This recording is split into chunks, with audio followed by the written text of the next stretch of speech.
다음 3번. 부가가치세 신고와 관련하여 다음 물음에 답하시오. 자, 1번. 당사는 재활용 폐자원을 수입하는 사업자이다. 다음 자료에 의하여 2020년 2기 확정 신고 기간에 재활용 폐자원 세액공제 신고서를 작성하시오. 단, 공제 납부할 세액까지 정확한 금액을 입력할 거 그랬네요.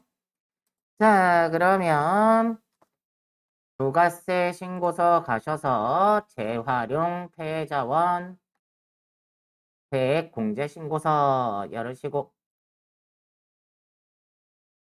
날짜는요. 지금 2기 확정 신고 기간이라고 그랬으니까 10월에서 12월. 자, 밑에 보시면 거래 자료에 공급자 완고물상으로부터 구입한 내역이 나와 있죠. 자, 그럼 입력해 볼까요? F2번 눌러서 완고물상 찾으시고 증빙은 저 끝에 뭐로 써 있어요? 영수증으로 써 있죠. 영수증. 그 다음에 얘는 고철을 산 거니까 중고다 자동차 아니라서 2번. 건수는 한 건이고요. 품명은 고철이요. 자, 수량은 200kg라고 했고요. 여기는 중고 자동차일 때 쓰는 거니까 넘어가시고 취득 금액은 465만 원. 자, 공제율은 중고자동차는 110분의 10이고요. 기타 재활용 폐자원은 103분의 3이니까 1번 선택하시고 자, 그럼 공제액이 나오죠. 이 중에 취득 일자는요. 2020년 10월 06일이네요. 자, 예정 신고 때는 상관이 없는데 확정 신고 때는 한도 계산을 해줘야 돼요. 그래서 밑에 추가 자료에 보시면 자, 이익이 과세기간 중에 재활용 관련 매출액과 세금계산서 매입액은 다음과 같다 그랬네요. 자, 그러면 매출액 보시면 예정분 매출액이 5,800만 원이죠. 그럼 여기 매출액의 예정분에다가 5,800만 원. 거기에 확정분은 6,300만 원. 그러면 한도액이 나오죠. 9,680만 원이라고. 자, 그 다음에 단기 매입액에 보시면 오른쪽에 매입 공급가액 세금 계산서 나와 있죠? 자, 그러면 이 금액을 다 합쳐서 쓰시는 거예요. 예정 때 4,300, 확정 때 5,200. 그래서 9,500만 원을 쓰시면 되고요. 그 다음에 영수증 받고 발행해주고 산 게 있죠? 영수증 발행해주고 산 거 어디 있어요? 지금 거. 얼마요? 465만 원. 자, 이렇게 입력을 하시면 얘네 지금 한도가요. 9,680만 원인데 총 매입한 합계가 9,965만 원이에요. 자, 그래서 공제 가능한 금액은 180만 원밖에 안 되고요. 그 180만 원에 103분의 3이니까 공제 대상은 52,427원이 되겠네요. 자, 이렇게까지만 입력하시면 되고 혹시 예정 신고 때 공제받은 게 있다면 여기다 입력을 해서 빼줘야 돼요. 자, 지금은 없으니까 이렇게까지 하시면 되겠습니다. 다음 3번의 2번은요. 다음의 자료를 이용하여 주성빈의 2020년도 1기 확정 부가세 신고서를 작성하시오 그랬네요. 부가가치세 신고서 이외에 과세표준 명세 등 기타 부속서류는 작성 및 전표 입력을 생략한다. 제시된 자료 이외의 거래는 없는 것으로 가정한다. 그럼 부가세 신고서를 작성하라는 거니까요. 자, 부가세 신고서 열으셔서 날짜는 이 1기 확정이니까 4월에서 6월까지 매출 관련 자료가 먼저 나왔네요. 첫 번째 세금계산서 발행 매출액 자, 매출의 세금계산서 발급분이니까 1번에다가 1억에 1,000만 원이고요. 다음 두 번째 신용카드 과세 매출액 신용카드니까 3번에다가 500에 50이 됩니다. 국외에서 제공한 용역에 대한 매출액은 수출에 해당하죠. 그래서 영세의 기타 수출이니까 100만 원 입력하시고, 다음 매출거래처 담당자에게 무상으로 제공한 제품의 시가. 자, 이거 간주 공급에 해당하죠. 간주 공급은 정규 증빙이 없으니까 4번에다가 50만 원에 5만 원이요. 다음 예정신고 시 현금 영수증 매출 누락분이 있대요. 그럼 매출의 예정신고 누락분 현금 영수증이니까 34번에다가 300만 원에 30만 원. 그러면 예정신고할 때 요만큼 신고를 누락했겠죠? 그럼 이거 가산세 내야 됩니다. 자, 그 밑에 세금계산서를 발행한 매출액은 모두 전자세금계산서로 발급 전송했다니까 다른 건 잘못한 게 없다는 얘기네요. 다음 매입 관련 자료 첫 번째 세금계산서 수령한 상품 구입액. 자, 매입에 세금계산서 수취분 상품이니까 일반 매입에 쓰셔야 됩니다. 일반 매입에 1000만 원에 100만 원. 두 번째, 세금계산서 수령한 사무실 인테리어 고정자산 대금이라고 알려줬네요. 그러면 매입에 세금계산서에 고정자산이니까 11번에다가 1200에 120이 되겠네요. 그 다음에 세금계산서 수령한 접대용 물품 구입액 위에 상품 구입액과 별도래요. 그러면 일단 매입에 세금계산서를 수취하긴 했으니까 여기 일반 매입에다가 100만 원을 더해서 1100만 원에 110만 원으로 입력을 하는데 얘는 공제를 못 받는 애죠. 접대비니까. 그러면 공제받지 못할 매입세액에다가 100만 원에 10만 원을 한 번 더 써줘야 됩니다. 다음 네 번째, 매입세 공제가 가능한 법인 카드 사용액 내역은 직원 회식비래요. 자, 매입에 그 밖에 공제 매입세액에 카드죠. 카드에 회식비니까 일반이겠네요. 자, 여기에다가 200만 원에 20만 원 이렇게 쓰시고 다음 기타에 보면 2020년도 1기 예정신고 미환급세액이 35만 원이 있대요. 그럼 예정신고 미환급세액은 21번에다가 35만 원 쓰시고 자, 예정신고 누락과 관련된 가산세 계산 시 미납일수는 92일이다. 자, 이런 얘기가 나오면 아까 우리가 위에서도 이거 잘못했다고 가산세 계산해야 된다고 얘기를 했지만 이렇게 나오면 아, 가산세 계산해야 되는구나 라는 걸 알 수 있으니까 좀 더 도움이 되겠죠. 전자신고 세액공제는 고려하지 않는데요.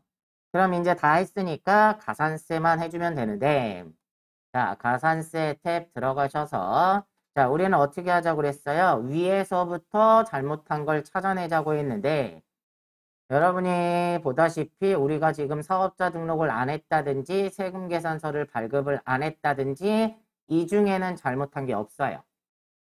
맞죠? 그러면 대신에 뭘 안 했어요? 현금 영수증 매출 누락시킨 거잖아요. 그만큼 신고를 안 한 거죠? 신고 누락했으니까. 근데 무신고나 부당 아니니까 우리는 과소 초과 환급 일반에다가 자, 신고불상실 가산세 계산할 때는 세액으로 계산하는 거예요. 그래서 얼마를 신고 안 했다고요? 30만 원을 신고를 안 했다고요. 자, 이 금액에 대해서 어떻게 계산하시라고 그랬죠? 신고불성실 가산세는 미납세액에다가 10%. 자, 그런데 1개월 이내에는 90%를 감면을 해준다고 했고요. 자, 여기 90%. 1개월 초과 3개월 이내는 75%를 감면을 해준다고 했어요. 그러니까 여러분들은 3만 원에 25%만 납부하면 되겠죠? 자, 그러면 7,500원만 내면 되겠네요. 자, 신고를 누락시켰으니까 당연히 납부도 안 했을 거예요. 그래서 신고불성실하고 납부지연은 따라다닌다고 했죠. 그럼 얘도 똑같이 세액 30만 원에 대해서 자, 엔터 치시고 당초는 예정신고 때 했어야 되는 거잖아요. 그죠? 그러면 2020년 04월 25일 날 했어야 되는데 지금 하고 있는 거니까 2020년 07월 25일이에요. 여러분들 문제는 옛날 문제라서 92일이라고 나와 있는데 그냥 우리는 91일로 할게요. 그냥 이 상태로 확인하시면 가산세가 계산이 돼서 나오죠. 자, 그 다음에 영세율 과세표준 신고 안 한 거 없죠? 나머지 밑에는 여러분들 시험하고 관계없는 내용이니까 더 안 봐도 되고요. 그러면 이렇게까지 해주시면 된다는 얘기네요.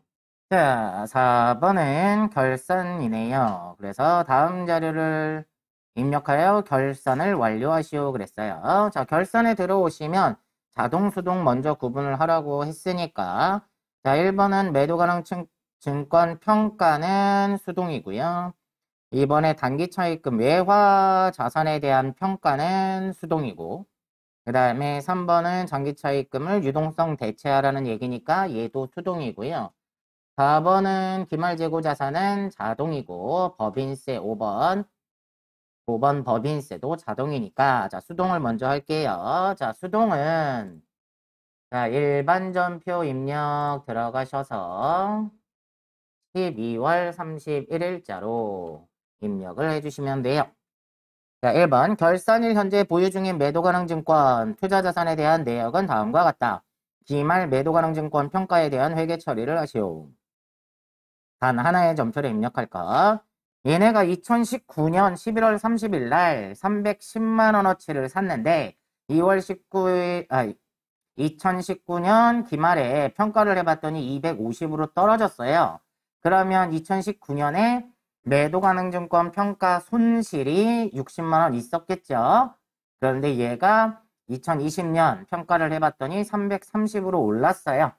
자, 그러면 250만 원짜리가 330으로 올랐으니까 차변에 매도 가능 증권 투자 자산이라고 했으니까 178번 쓰셔야 됩니다. 자, 얼마가 늘었다고요? 250에서 330이니까 80만 원이 늘었어요. 그런데 이게 다 이익이 아니라 전년도에 손실 났던 게 있었을 거 아니에요? 그거를 먼저 상계시켜 줘야 되겠죠. 그래서 매도 가능 증권 평가 손실을 얼마를 60만 원을 상계시키고 나머지만 매도 가능 증권 평가 이익이 되겠죠. 이렇게 입력하셔야 됩니다. 다음 2번 단기 차입금 계정 잔액 중에 $10,000는 8월 1일에 한마음은행에서 차입한 것으로 2020년 말 현재 환율은 1달러당 1,050원이다. 차입 당시 환율은 1달러당 1,000원이었대요. 그러면 지금 단기 차입금 계정에 있는 건 1,000만 원이 있는데 이 결산일 날 확인을 해봤더니 50원이 올라서 회사의 입장에선 빚이 늘었죠. 자, 그래서 대변에 단기 차입금 하나름은행 거요. 50원씩 $10,000가 늘은 거예요. 그래서 50만 원이 늘어나고 얘가 늘어난 이유는 결산이라서 환율 조사를 해봤더니 환율이 올라서 빚이 늘었다. 빚이 늘면 손해죠. 그래서 차변에 외화 자 결산일이니까 환산만 해보는 거예요. 자 외화 환산을 해봤더니 손실이 났더라. 이렇게 해주셔야겠네요. 다음 3번 하나은행으로부터 차입한 장기 차입금 중에 1,000만 원은 2021년 7월 31일에 상환기일이 도래한대요. 자 그럼 내년 중에 갚아야 되니까 유동성 대체를 하라는 얘기네요. 그래서 차변으로 장기 차입금 누구네 거 하나은행 거 얼마를 1,000만 원을 없애고 얘를 내년 중에 갚아야 되니까 유동성 장기부채로 거래처는 똑같이 하나은행 걸어주시고요. 이렇게 유동성 대체를 하라는 얘기네요. 다음 4번이요. 기말 현재 공장 및 창고에 보유 중인 재고자산은 다음과 같다. 그래서 기말 원재료로 600만 원이 있고 기말 제공품으로 900만 원, 기말 제품으로 1000만 원이 창고에 보유 중인 거고요. 단 도착지 인도 조건으로 매입한 원재료 400만 원은 운송 중이래요. 그러면 도착지 인도 조건이니까 도착해야 우리 재고자산에 포함을 시키는 거잖아요. 근데 아직 도착 안 했으니까 운송 중이라고 했으니까 우리 게 아닌 거죠. 그러면 기말 원재료에 포함시키지 말아야 되고요. 위탁 판매 용도로 수탁업자들이 보유하고 있는 당사의 제품, 적송품이 300만 원이 있대요. 이거는 수탁업자들 창고에 있겠지만 우리 거죠. 그러면 기말 제품의 재고에 포함을 시켜줘야 된다는 얘기입니다. 기말 재고 자산은 자동이니까요. 자, 결산 자료 입력 들어가셔서 1월에서 12월 입력하시고 자, 기말 원재료 재고액에다가 얼마만? 600만 원만 쓰셔야 돼요. 400만 원은 아직 도착하지 않아서 우리 게 아니니까. 그 다음에 기말 제공품은 좀 더 내려오셔서 기말 제공품 재고액에다가 900만 원 쓰시고요. 그 다음에 기말 제품 재고액에다가 창고에 있는 거 1000만 원이랑 수탁업자들이 보유하고 있는 300만 원이랑 그래서 총 1300만 원을 써주셔야 됩니다. 되셨으면 5번 당기 법인세 등은 600만 원으로 확정되었다. 당기 법인세 중간이행납세액 200만 원은 선납세금 계정으로 반영되어 있음 그랬네요.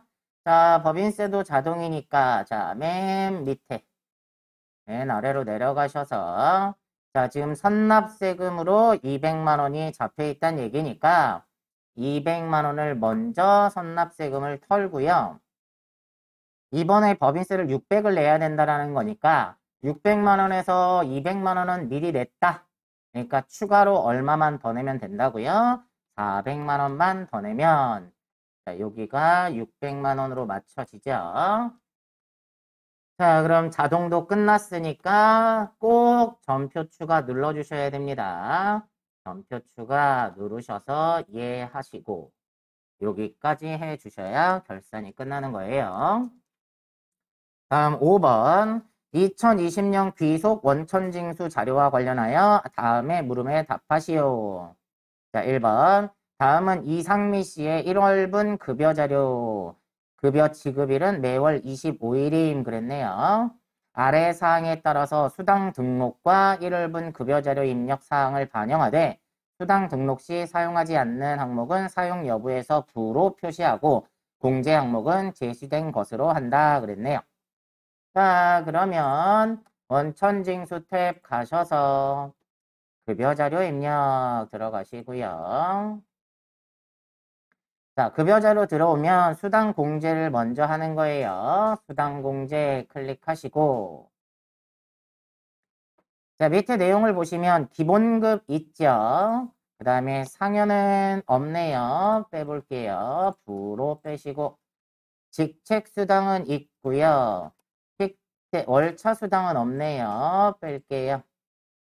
다음 식대는 밑에 보세요.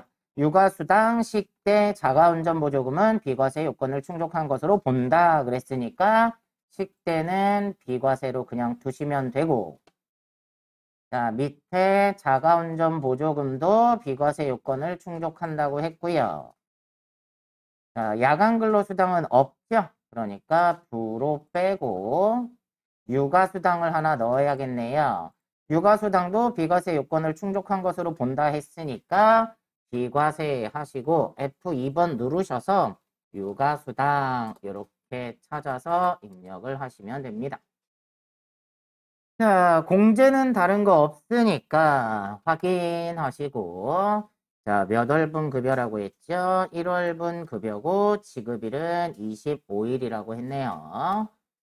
자, 그러면 이상미 사원의 기본급은 200만 원, 직책수당이 20만 원, 식대가 15만 원, 자가운전 보조금이 15만 원, 육아수당이 20만 원, 국민연금이 10만 5,750원, 건강보험이 7만 1,910원이고요. 장기요양이 4,710원, 고용보험이 15,270원, 소득세가 3770원, 지방소득세가 3070원. 이렇게 입력을 하시면 되겠네요. 다음 2번 갈게요. 다음 자료는 홍길동과 생계를 같이 하고 있는 가족에 대한 자료이다. 연말정산 추가자료 입력 메뉴에 연말정산 입력 탭을 이용하여 추가자료를 반영하시오. 단 홍길동의 세부담 최소화를 위해 모든 가능한 공제는 홍길동이 받기로 한다 그랬네요. 자, 그러면 연말정산 추가자료 입력 메뉴 들어가셔서 사원은 홍길동이고요. 자, 내용 보시면 첫 번째 본인 거 연간 총 급여액은 5,600만 원이라고 하고요. 야간 대학원 학비. 자, 본인은 대학원까지 공제가 다 된다고 했죠. 그래서 교육비 들어가셔서 본인에다가 600만 원 이렇게 입력하시고요. 다음 질병치료비 900만 원이 있네요. 그러면 의료비 가셔서 본인에다가 900만 원 쓰시면 되고요. 다음 자동차 보험료는 상해보험에 해당하고 보장성 보험에 해당하니까 본인 건 해주겠죠. 그래서 보장성 보험 일반에다가 90만 원 이렇게 입력을 하시면 본인 건 끝나고요. 다음 아버지 질병치료비 경로자로 300만 원이래요. 자, 의료비는 나이 제한 소득 제한이 없으니까 다 해주겠죠. 그래서 의료비 들어가셔서 경로자에다가 300만 원이니까 여기에 플러스해서 1,200만 원으로 입력하시면 되겠네요. 다음 어머니 상가 임대 소득 금액이 1,500만 원이네요. 돈을 잘 버니까 기본공제 대상자가 안 되고요. 거기에 대학교 학비가 150만 원이 있는데 일단 직계 존속의 교육비는 공제 대상이 아니라고 했어요. 자, 그래서 공제 받을 게 없네요. 다음 배우자 이수님 연간 총 급여가 1,500만 원이 있으니까 배우자도 기본공제 대상자가 안 될 거고요. 시력보정용 안경 구입비가 있는데 의료비니까 의료비는 나이 제한 소득 제한 없다고 했죠? 그러니까 의료비에 들어가셔서 배우자는 그 밖의 공제 대상자에 해당하니까 여기다 60만 원을 쓰려고 했더니 안경 구입비는 50만 원 한도죠? 그래서 50만 원만 입력을 하셔야 되고 그 다음에 야간대학교 교육비가 있는데 교육비는요 나이 제한은 없지만 소득 제한이 있어요. 근데 배우자가 연간 총 급여가 1,500만 원이나 있으니까 교육비 공제를 못 받겠죠. 다음 자녀 홍미순의 고등학교 학비 300만 원이고 학업상의 이유로 타지에서 생활하고 있대요. 학업상의 이유로 타지에서 생활한다 하더라도 직계 비속의 경우에는 항시 생계를 같이 하는 걸로 본다고 했어요. 자, 그러면 교육비 공제를 해주겠네요. 교육비 들어가셔서 초중고에다가 금액은 300만 원. 다음 동생 홍영희 연간 일용근로소득이 500만 원 있고 장애인이고 장애인 특수교육비가 500만 원이 있대요. 자, 일단 장애인의 일용근로소득은 분리과세 하고 나면 소득이 없는 걸로 간주하니까 동생 홍영희는 기본공제 대상자에 해당할 거고 그런데 장애인 특수교육비는 어차피 나이 제한 소득 제한이 없어요. 직계 존속도 다 해줍니다. 그러니까 자 여기 장애인 특수교육비에다가 500만 원 입력을 하시면 되겠네요.